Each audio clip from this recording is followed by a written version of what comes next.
yeah, let's have fun.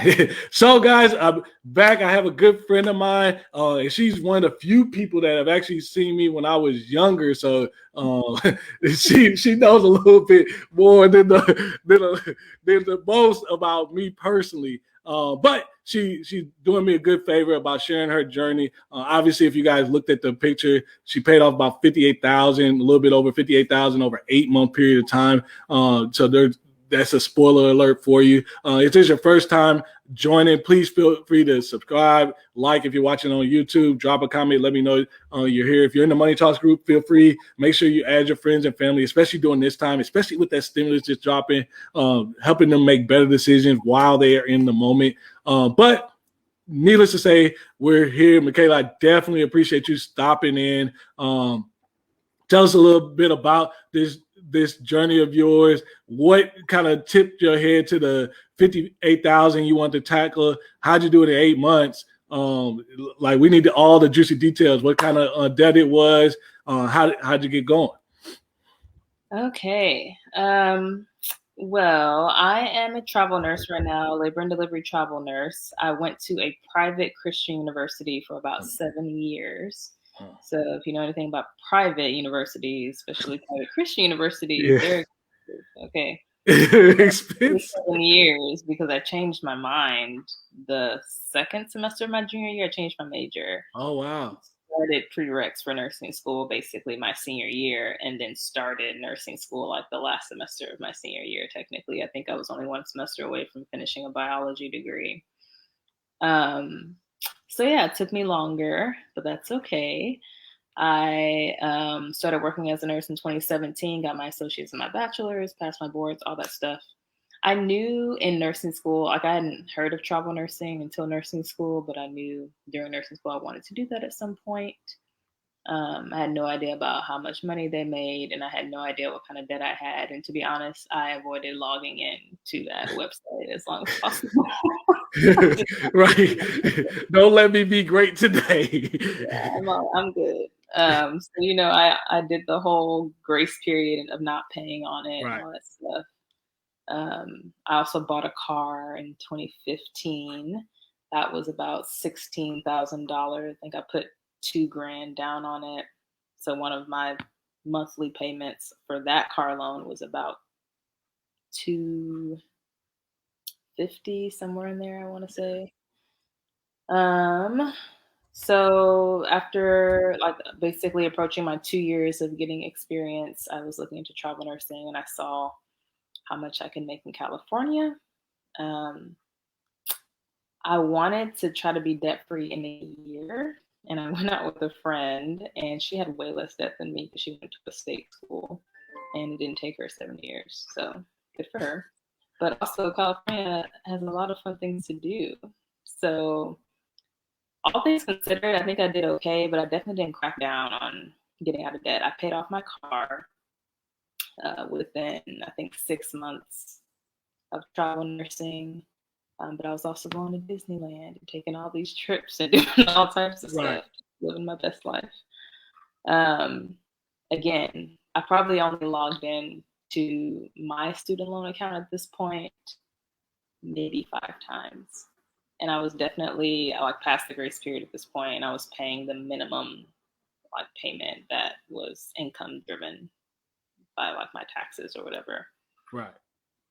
So during like the beginning of the pandemic, my friend had become debt free, and she wanted to take a contract in Hawaii, which sounded like a lot of fun, but I knew that we didn't make a lot of money in Hawaii and that wouldn't be smart for me, and I should probably stay in California where I make a lot of money.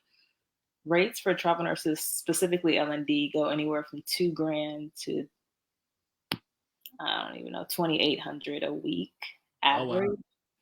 Oh, wow. With COVID, there's been some higher ones, but average is going to be around the 2,500 a week, give or take where you're at. So,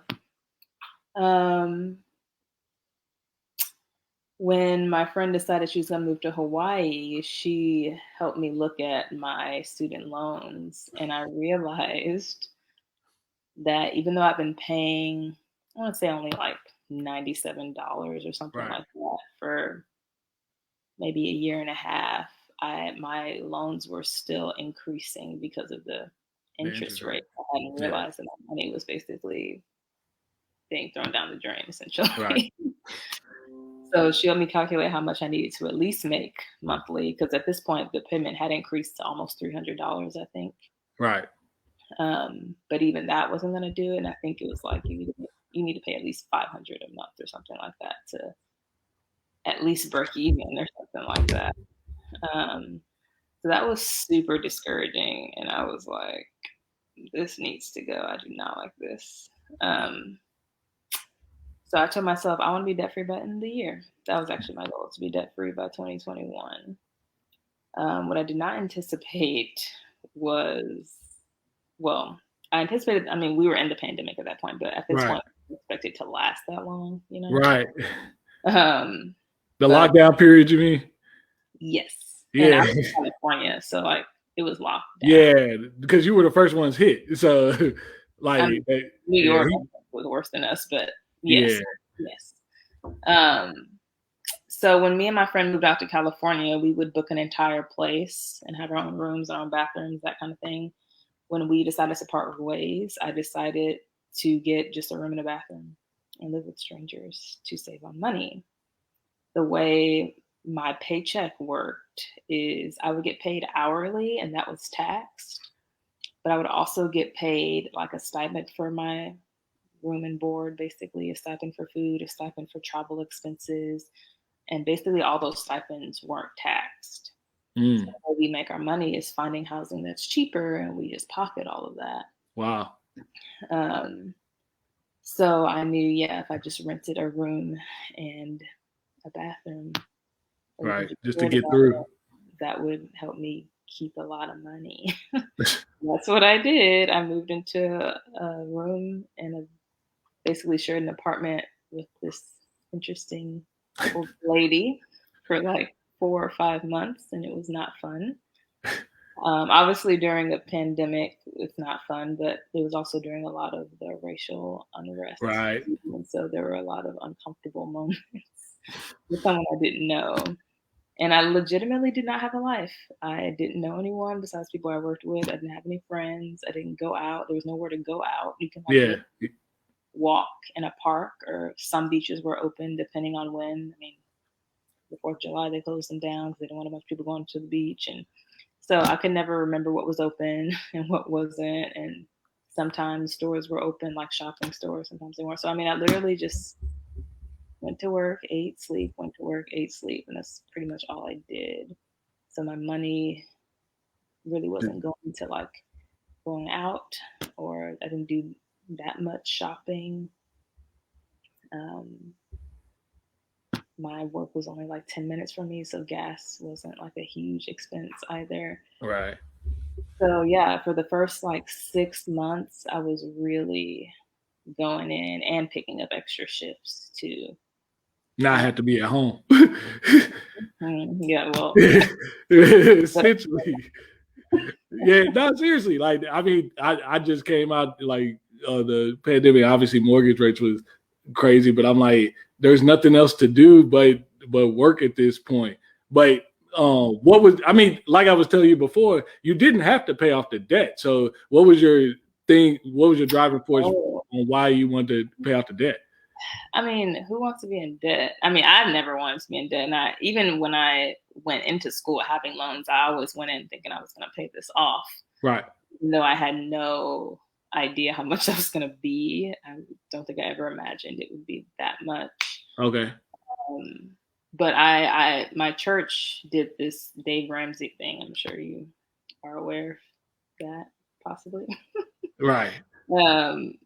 But we went through that whole course, Okay. and The momentum.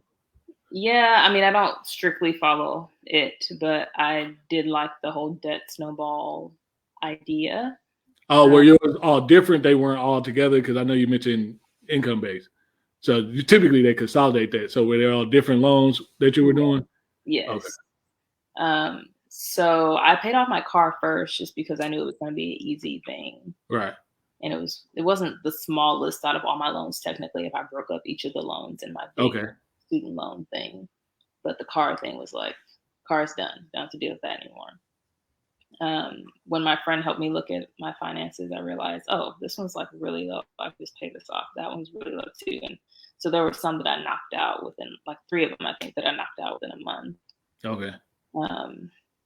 So yeah, it was definitely motivating to do that kind of his way, where you pay the smaller amount first, though I don't fully agree if, I had interest on things and like which one was growing the fastest. Right.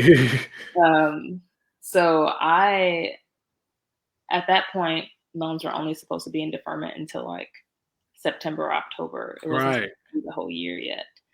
So I paid off the smallest ones, and then like the last 4 or 5 were all kind of around each other, maybe like $1,000 or $2,000 more. But I started with the highest one because I was nervous that I wouldn't. That the extension would lead. Yes, and I didn't want the interest on the biggest one. Yeah, that makes sense. Pay off the biggest one for sure before then, and anyway, so I went that way. I kind of flipped it, but. I mean, wow. And you were going for a year, so you knocked it in 8 months. So what happened in 8 months? Was it just the stipends that started came in, and you just start throwing everything at it? I literally, as a travel nurse, we get paid weekly, so every Friday paycheck. So I was basically throwing $2,000 every week. And that's what I was figuring. I was like, you had to be hitting by $8,000 per month to knock it out in 8 months. Like that's a big chunk. Yeah, if I pick up more shifts. Yeah, that is a big chunk. So yeah, like you said, you walked into a situation which I definitely didn't walk into a situation when I went to grad school. Like, hey, I'm gonna pay off these loans. I didn't even really figure it out until after. I'm like, wait a second, what did I sign? That type of thing. But what would you say was the toughest part? Was it just the environment you're in? Because again, it's a little bit easier, in my opinion, to pay off debt, like, because your life sucks at this point and you're not doing anything. No, seriously, but it's a little bit easier to deal with it because everybody's life sucked at that point. The only difference is you get ahead a little bit financially, but can't nobody go nowhere. The part that usually gets people is, oh man, such and such is traveling and such is going out. I can't do that. Well, since nobody can do it, like it really don't. It's not that bad. So what would you say was like the thing that, okay, so you knew you was gonna go in, but when you hadn't looked at the account, so what was the thing that you're like, all right, I'm gonna go ahead and do it now?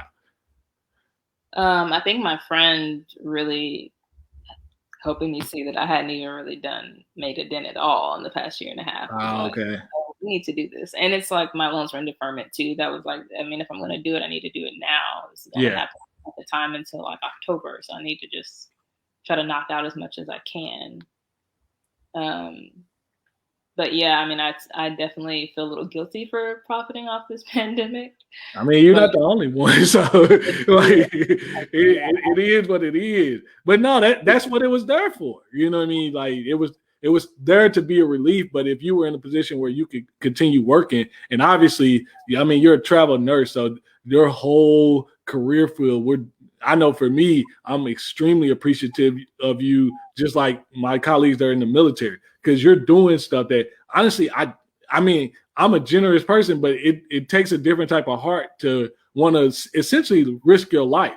And I mean, I don't want to get too gory, but we can look at the images of how many nurses have lost their lives on the battlefield throughout this field. Like, it's serious. So the fact that you were, number one, able to do it, the fact that, you should have been handsomely compensated. And then, it wasn't the best time, but because you risked your life, you have a benefit from it. I mean, that's a fair exchange. I don't personally think that's worth a life, but if you know what I'm saying, if you were able to make some progress, and looking back now, I mean, it's over. Like, I know it sucked in it, but when you think about it, it's been a year since the pandemic started, and that's gone really, really quickly. You did it in 8 months. So what was the last month? What was it like, closer to Christmas or something, when you you like finished Thanksgiving, actually. I was done Thanksgiving, yeah. Thanksgiving. So the fact that you finished around that time where it's holiday season, things are starting to pick up a little bit. Like what was your initial thing when you finally paid off, or you knew you was about to pay this last one off? How did that feel? Oh my gosh, it was great. It was the best feeling. I just kept refreshing it for them to process it. Tell me I'm done. And it was like right around my birthday, which is also nice too. It was probably actually a little tight that last month because I definitely was like, we're just doing this. Yeah, because you only got to stretch at this point. Yeah, but it was a sigh of relief. I was very proud of myself. I was also a little nervous that something crazy was gonna happen. Like I'd have to fix somebody my come out car. the woodwork like, hey, you owe this much more type mess. Just some ridiculous expected expense or something. But Right. no, it was so nice and so satisfying to post and brag about it. Yeah. No, you need to get all your spoils. You put in the hard work. So as you think about the day to day, what really was the toughest part? Was it you're making this amount of money and sending it? Like what was the challenges throughout that 8 months that really kind of be like, man, I don't really want to do this no more, that kind of kept challenged you? I think it wasn't necessarily like I don't want to do this anymore. It was more like, man, this is my money. Right. Like I could have 50, whatever, 56, 58. Right. It's savings. So I just try not to think about that. I mean, I was very determined. So it was never necessarily that I didn't want to do this anymore. It was just like, I want this to be over. I can't wait till I'm done with it. Just like finish line. Right. Was my focus. Yeah.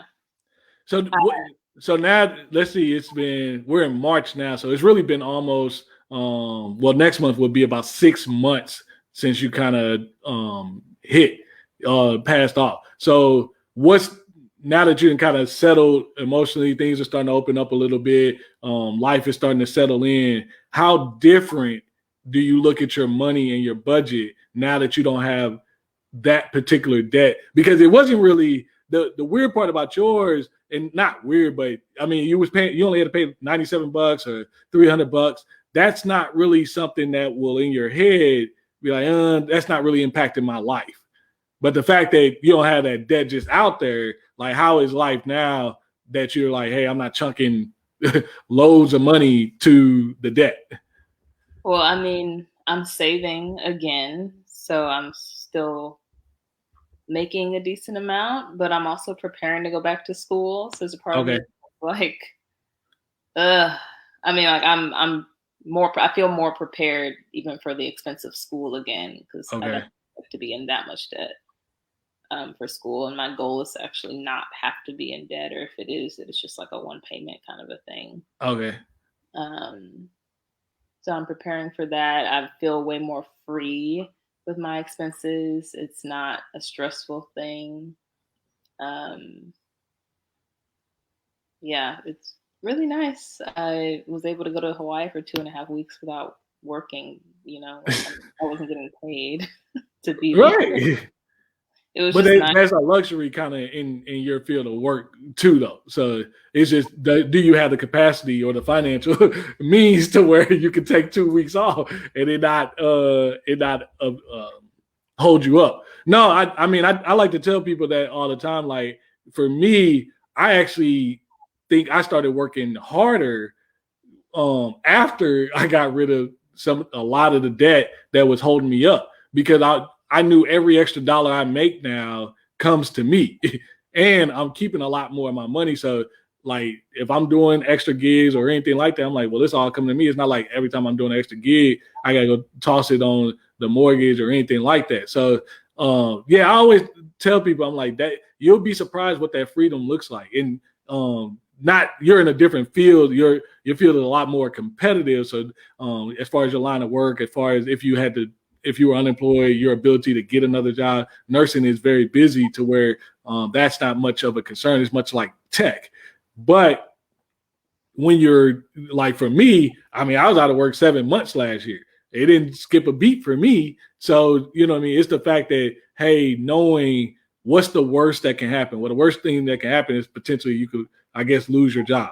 And if you lose your job, I like to tell people, if you can last a year, if you can last six months or something, it's highly unlikely you're going to go 6-7 months in our economy without finding another job. Like that's very highly unlikely in any type of segment. So it's one of those things of what truly is the worst that can happen for you. If everything just stopped, you're like, hey man, we don't need travel nurses no more. Well, you're in a situation where you don't need much. So like I mean, you just got back from Hawaii, but I mean, unless you got a mortgage, and even if you have a mortgage, you can go get a job at McDonald's and pay a mortgage. You know what I mean? That's not really hard. You know what I mean? So that's the thing that I think people don't understand when you get to a point where you don't have to work as hard for the money and all the money that you are getting, it does make you work a little bit different. Yeah, that's so good. A little on the burnt out side from all of it. Yeah. But I mean, you feel fresh. Like, yeah, I still love my job, but I'm not. I mean, how many days a week were you working? Time right now. Oh, you got overtime. No, I'm saying I'm not eager to pick up overtime. Oh, okay. I mean, how many days were you working when you were going doing the 8 months? So my normal schedule is 3 12-hour shifts. Oh, okay.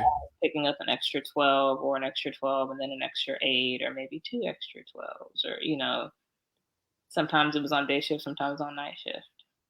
I was all over the place. I'm just willing to help when needed.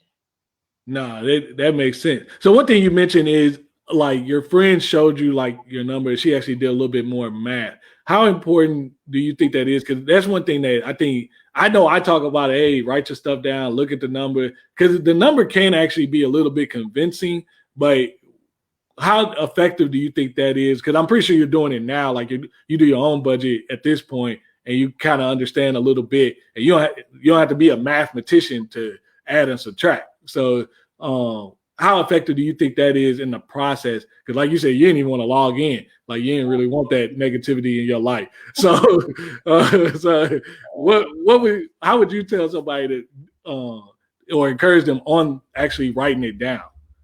I think it's important to not look at the big number. And I guess it depends on what kind of loan you have. I had mine still in the individual thing, like the individual loans that I took out each semester. So that was actually very helpful for me to just see them as individual goals and not see the whole, because the whole was like overwhelming and this is never going to get done. And that's one of the reasons why I didn't want to look at it, because I just felt defeated when I looked at it.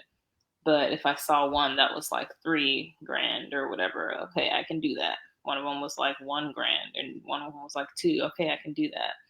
And just like, I don't know, realizing, okay, this is achievable if you just look at them individually, or if you do have a whole one, just break it down and make it whatever goal or interval you can make it. If it's, we can pay off $3,000 in a month, or if it's $3,000 in 3 months, I don't know, make it just achievable and realistic. And it's kind of motivating when you actually do not cross something off the list. So that was helpful, at least for me. And then with the budget thing too, I'm not very good. My friend is like, she's Excel sheet queen. It's like a Google Doc thing where it's kind of hard for us as travel nurses because our pay kind of fluctuates. Right. On if we picked up an extra hour or if we, anyway, it wasn't like a steady income. But like if you're working a regular job with a generally steady income and you have all these other bills that you know what they're going to be, minus utilities maybe, she basically had a category for everything. This is what I'm making. This is my electric bill. This is my Wi-Fi bill. This is my cable bill. This is my phone bill. And then she also had spots for saving, spots for food and shopping and fun and drinking and, all this stuff. I'm not that meticulous. Right. But I was able to fill that out and see how much money I was not using, or see how much money I didn't need to use. Like maybe I don't need to spend that much on clothes every month, or maybe I don't spend that much on whatever it is every month. Or this is what I did last month, but we're in a pandemic, so we can't go out to bars. So that gives me that money. And find areas of maybe you're in these subscriptions that you don't even know you're still paying for and you're not using them, or stuff like that. Cut corners, hustle, pick up extra shifts, or find ways to make extra money. Yeah, it could be done, dude. I mean, yeah, you're right. Like I said, I just think if you can do it, the pandemic was one of the best ways to do it because you don't have the outside influence really beating at your door about what you can't do because everybody's pretty much in the same spot. So good. So you're saving for school. How much longer you think it'll take for you to get that? Or are you kind of looking at different schools, that type of thing? I know a school I want to go to. I'm actually probably going to finish the application and apply this weekend for the fall. It's kind of competitive. So if I do get in for the fall, I think I'll have actually really close to enough. I might be $5,000 to $7,000 short when I start for the entire program. Oh, okay. So I'm actually planning on going back for the next, there's two different programs I want to go back to, midwife and family nurse practitioner. It'll take me, if I go back full time, 3.5 years.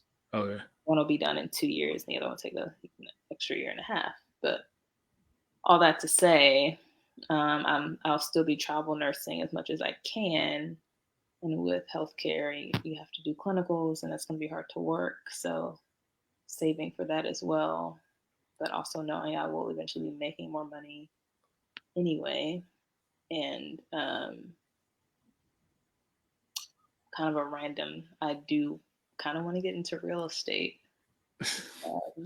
flipping houses and selling them. No, it's nothing wrong with it. I mean, the world is clearly your oyster, and it just gives you an opportunity to, you can try things, and most importantly, with the investing, you have the opportunity where you can fail if you need to. But obviously, we don't want to. But I mean, you just have the capacity where you could do it. What would you say, or how would you encourage somebody, because you're about 20, 28 is what you said, so you're 28, how would you encourage somebody to really start or progress on their actual journey at this point? I mean, we're nearing to the point where shots are going in arms, or we're opening up. But what would you say about, as somebody, like you said, you didn't really look too much at it. It can be overwhelming when you start looking at those numbers, but to really get started and really kind of tackle it and just kind of address it? I think sometimes the first thing would be just to actually look at what your realistic budget should be, because I think some people are living outside of their means, and credit cards let that happen. I've never really had credit card debt, but I think that, I'm aware that that's sometimes people's biggest debt. With outside of like a student loan or maybe a mortgage, but really kind of hammering down on that. And I don't know, I feel like there's different perspectives on credit and what it should look like, but I don't think everyone needs a ton of credit cards. So to be a little more frugal and wise about that spending, I guess, and maybe not spending what you don't have. Right. In hand. Yeah. to get rid of. So no, it's so good. I definitely appreciate you stopping by. I know you're busy, especially during this time. But so exciting to see, man. Like it definitely can be done. Yours is definitely a little bit more of an aggressive story than most. For either congratulating me or hating on me. Yeah, it's more of an aggressive story. But no, I'm definitely proud of you, because the way I look at it, and the way anyone, or if I was you, I would look at it is, hey, I did 58,000 in 8 months. I could save and invest that money. What does that look like for a property? What does that look like for a business? Or in your case, you're going to school. What does that look like if I really ran at this? Or if, like you said, hey, I did that, but I don't really want to work like that. So what is realistically what I want to do now? So it's important to take a look at that. But like she said, guys, it's really about taking a look at what you got, not being outside of your means, like only spend what you have in your hand. I mean, I use my credit card, but usually it's one time a month and I'm paying it off within like 2 days. But I never, that's a cardinal rule for me. I never use it for something that I don't already have the money for. Now, I had to learn, but I don't do that now. And that's a big piece. That and then besides student loans, car loans are the next thing that people tend to overbuy on as a mass. You're just buying way too much car too soon. And you'll do anything to get in this car and don't realize the financial suicide that's happening, because just like you'll do anything to get in the car, they'll do anything to give you terms for the car. So being conscious about that, write your money down. You sound like a little bit like you're like me in the fact that I used to be meticulous like your friend, and I'm more just kind of, I group things together and I just stay within my budgeted amount and I move on. I don't really think about everything else because it's kind of on autopilot for me. I used